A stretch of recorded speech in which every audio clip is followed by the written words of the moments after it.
Bonjour.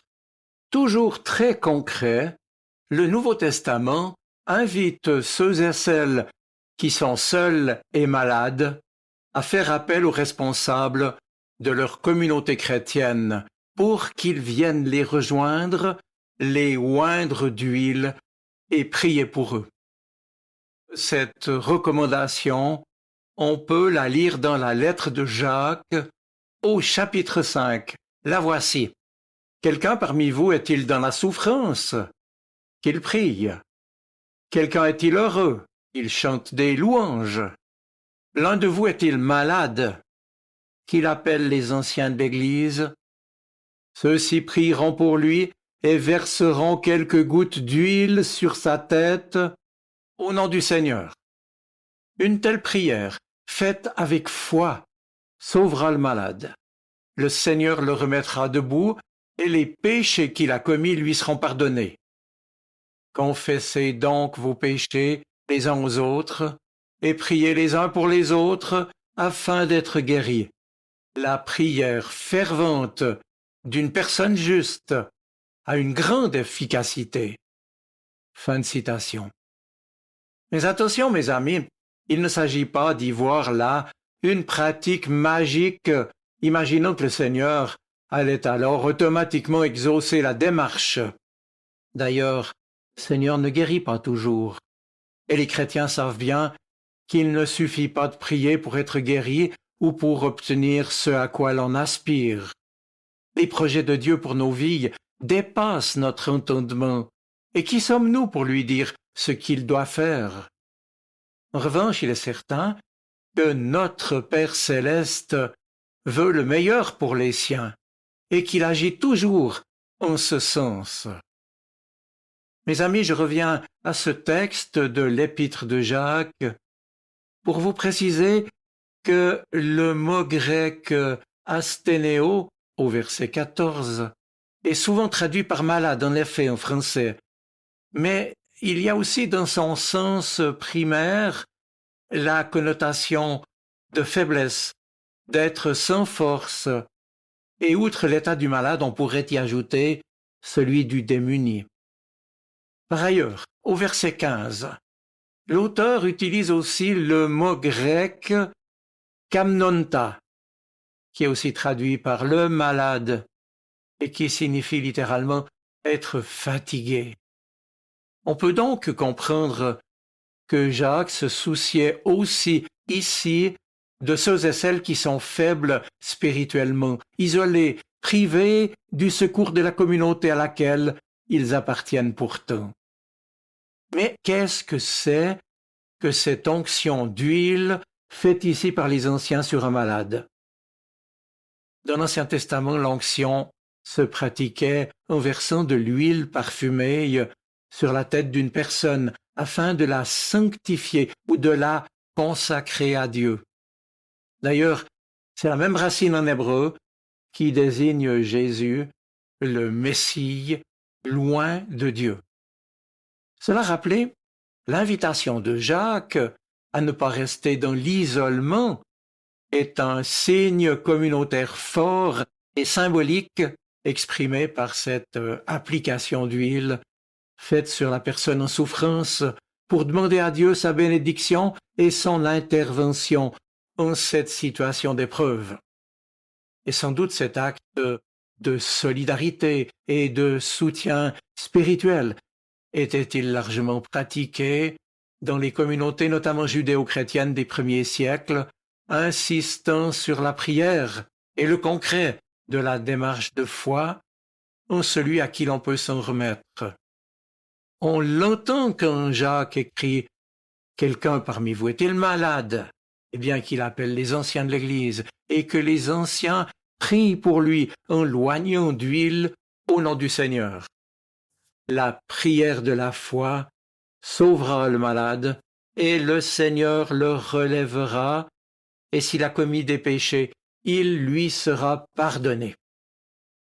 Cela dit, tandis que les anciens, on dirait peut-être aujourd'hui aussi les conseillers de paroisse ou les responsables de la communauté, interviennent donc auprès du malade, les frères et sœurs de l'Église, restés à leur domicile ou rassemblés dans la communauté sont associés par la prière.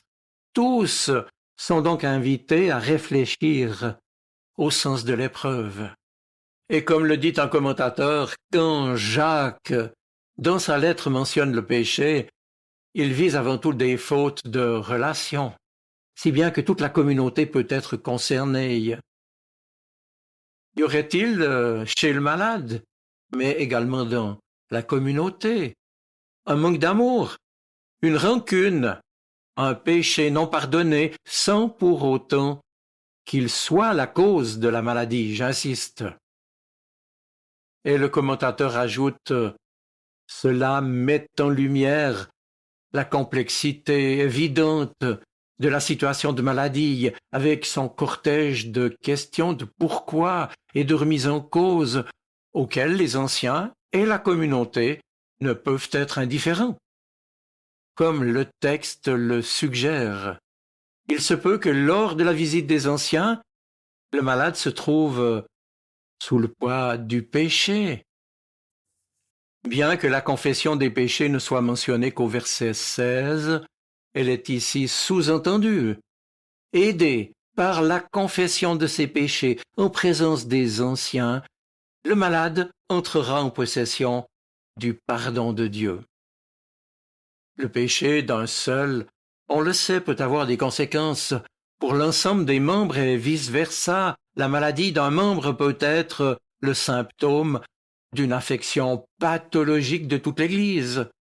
L'onction est donc une belle occasion, pour les anciens en particulier, d'ajuster leurs relations et d'approfondir leur unité. Mes amis, vous l'aurez compris, l'important dans toute cette pratique n'est pas l'onction, mais la prière. Alors qu'une seule et unique mention est faite précisément de l'onction d'huile, Jacques revient sur le thème de la prière à 4 reprises, en utilisant chaque fois une expression différente. Les anciens de l'Église prieront pour lui et verseront quelques gouttes d'huile sur sa tête au nom du Seigneur.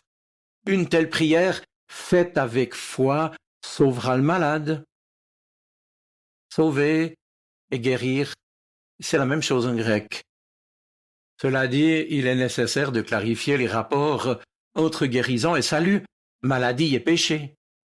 Ici, je vous dis ma conviction la plus totale, la prédication de Jésus avait déjà rejeté la théologie de la rétribution en vigueur de son temps et dissocié la maladie et le péché, et ainsi la guérison, physique s'entend, et le salut.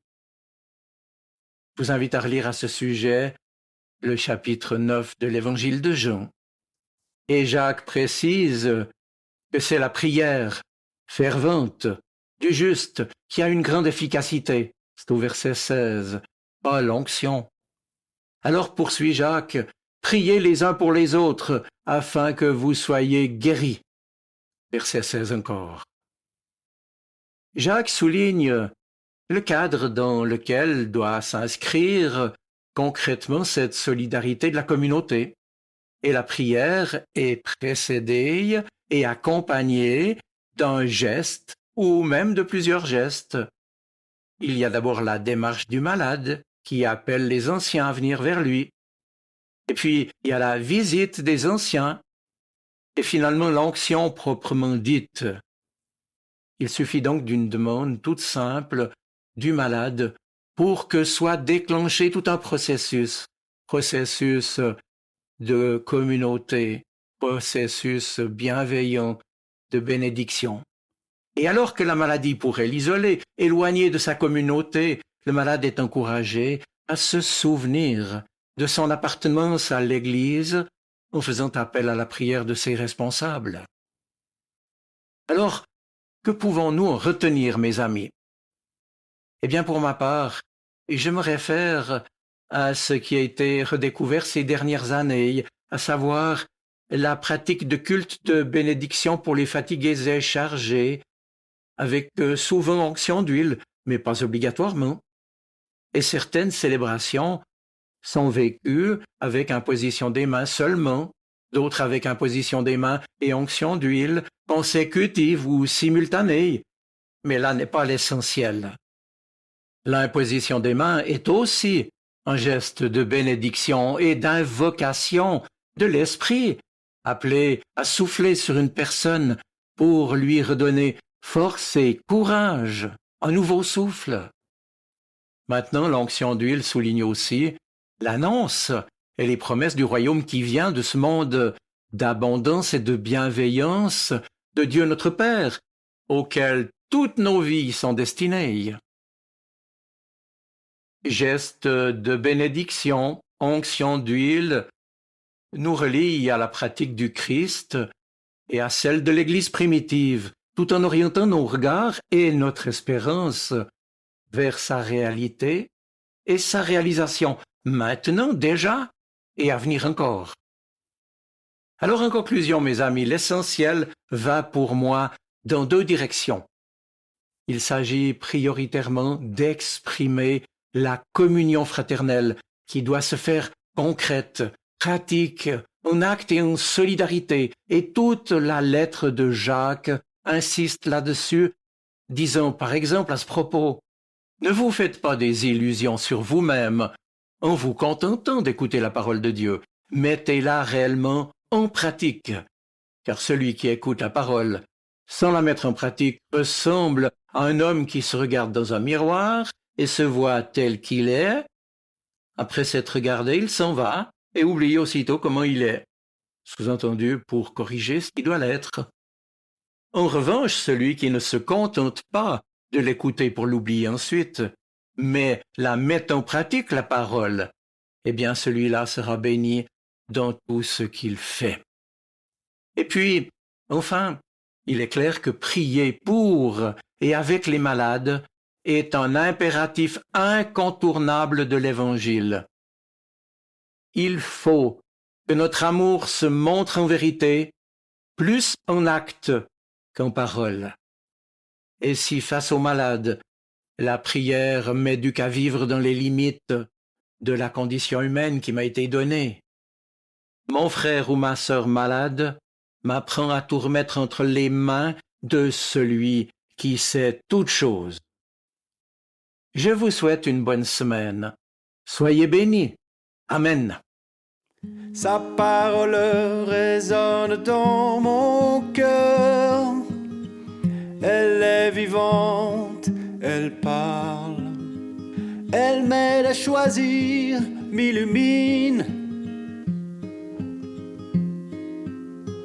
Elle est vivante, elle est poignante, elle touche mon cœur.